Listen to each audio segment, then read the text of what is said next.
అందుకే మేము డిమాండ్ చేస్తున్నాం, సిపి గారు, డీజీపీ గారు చట్టాన్ని కాపాడండి. మీరేం ప్రభుత్వాలు శాశ్వతం కాదు. ఒకవేళ మీరు సరిగా స్పందించకపోతే ఏ పోలీస్ అధికారులైతే కొమ్ము కాస్తున్నారో భవిష్యత్తులో తగిన మూల్యం చెల్లించుకోవాల్సి వస్తుందని కూడా నేను వాటిని హెచ్చరిస్తా ఉన్నా. Don't think that power is permanent. మారుతుంది తప్పకుండా, ప్రజలు గమనిస్తున్నారు. 9 నెలల్లోనే ఈ ప్రభుత్వం పూర్తిగా అప్రతిష్ట పాలైంది. మా సహనాన్ని మీరు అసమర్థతగా భావించకండి. మా సహనం వెనుక తెలంగాణ ప్రజలు, ఈ రాష్ట్రం, హైదరాబాద్ అనే ఒక గొప్ప బాధ్యత మా మీద ఉన్నది. ఆ బాధ్యతతో మేము ప్రవర్తిస్తూ ఉన్నాం, ఆ బాధ్యతతో మేము వ్యవహరిస్తూ ఉన్నాం. ఇట్స్ నాట్ దట్ మీరు ఒక్కటి చేస్తే 2 చేయగలుగుతాం, కానీ మాకు ఈ రాష్ట్రం మీద బాధ్యత ఉంది. పోరాడి తెలంగాణ తెచ్చిన వాళ్ళం, కష్టపడి తెలంగాణ సాధించిన వాళ్ళం. నీలాగా ఈ రేవంత్ రెడ్డి లాగా బాధ్యత రహిత్యంగా మేము వ్యవహరించాం. ఆనాడు రాష్ట్రం కోసం కూడా ఈ రేవంత్ రెడ్డి అన్నాడు పోరాడాలి. ఆయనకు తెలంగాణ రాష్ట్రమే గిట్టది మనిషి, ఎందుకంటే ఆయనకు ఈ రాష్ట్రం మీద అంత బాధ్యత లేని మనిషి. ఇలా మేమేమో బాధ్యతతో వ్యవహరించేటువంటి వాళ్ళం కనుక చాలా బాధ్యతాయుతంగా మేము మాట్లాడుతూ ఉన్నాం. ఇలా గాంధీ గారు మాట్లాడిన భాష చూసి సభ్య సమాజం తలదించుకుంటుంది. అది ఒక శాసనసభ్యుడు మాట్లాడిన భాషనా? నేను అడుగుతా ఉన్నా. స్పీకర్ గారు కూడా స్పందించాలి. శాసనసభ్యుల హక్కులను కాపాడాల్సిన బాధ్యత స్పీకర్ది. స్పీకర్ గారు ఇవాళ మీ సభ్యుడికే ఇవాళ రక్షణ లేకపోతే ఈ రాష్ట్ర ప్రజలకేం రక్షణ ఉంటుంది? స్పీకర్ గారు స్పందించాల్సిందే. సుమోటో విచారణ చేపట్టి సంబంధిత పోలీసులను తక్షణమే చర్యలు తీసుకోవాల్సిందిగా నేను శాసన సభాపతిని కూడా ఈ సందర్భంగా కోరుతా ఉన్నా. మేమందరం కూడా ఇప్పుడు ఇక్కడ నుంచి సిపి సైబరాబాద్ దగ్గరికి వెళ్తా ఉన్నాం.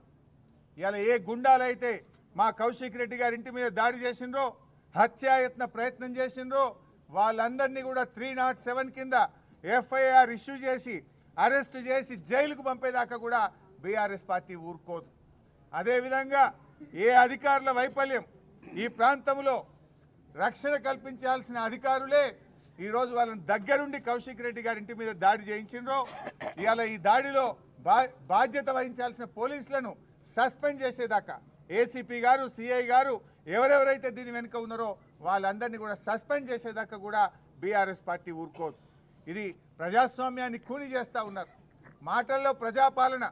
రాహుల్ గాంధీ గారి చేతుల్లో ఆయన ఎంతసేపు రాజ్యాంగాన్ని పట్టుకొని తిరుగుతున్నాడు. ఏం రాహుల్ గాంధీ గారు, రాజ్యాంగం అంటే, రాజ్యాంగ పరిరక్షణ అంటే ఇదేనా?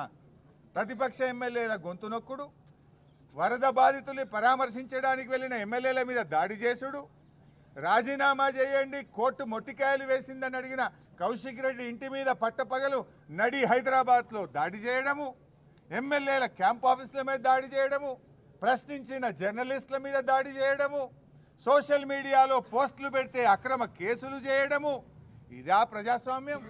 ఇదా రాజ్యాంగ పరిరక్షణ? రాహుల్ గాంధీ గారు, మీరు మాట్లాడితే కాదు, వీ వాంట్ యాక్షన్స్.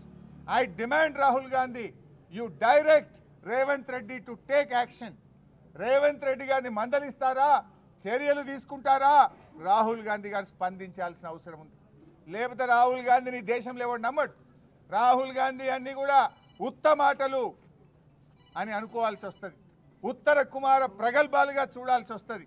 నిజంగా రాహుల్ గాంధీ గారు, నీకు రాజ్యాంగం మీద నమ్మకం ఉంటే, నీకు నైతిక విలువలుంటే తక్షణమే నువ్వు స్పందించు.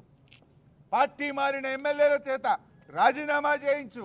నువ్వే కదా కాన్స్టిట్యూషన్ నీ రాజ్యాంగంలో పెట్టుకున్నావు. నీ పార్టీలో ఏం చెప్పినావు? నీ మేనిఫెస్టోలో ఏం చెప్పినావు?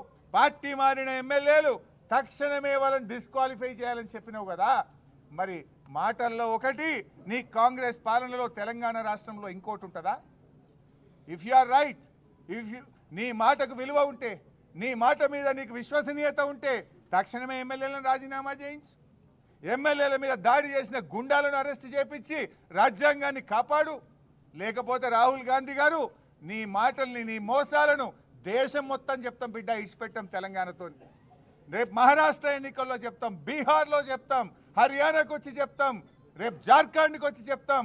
తెలంగాణలో కాంగ్రెస్ దోపిడీ, కాంగ్రెస్ మోసాలు, కాంగ్రెస్ 6 గ్యారంటీల గారడిని దేశం మొత్తం కూడా చెప్తాం. రాహుల్ గాంధీ రాజ్యాంగాన్ని చేతిలో పెట్టుకొని చెప్పే మాయ మాటలు ఇవన్నీ కూడా మోసం, దగాని మొత్తం దేశం అంతా కూడా చెప్పాల్సినటువంటి అవసరం వస్తుంది. ఇప్పటికైనా కళ్ళు తెరవండి రాహుల్ గాంధీ గారు.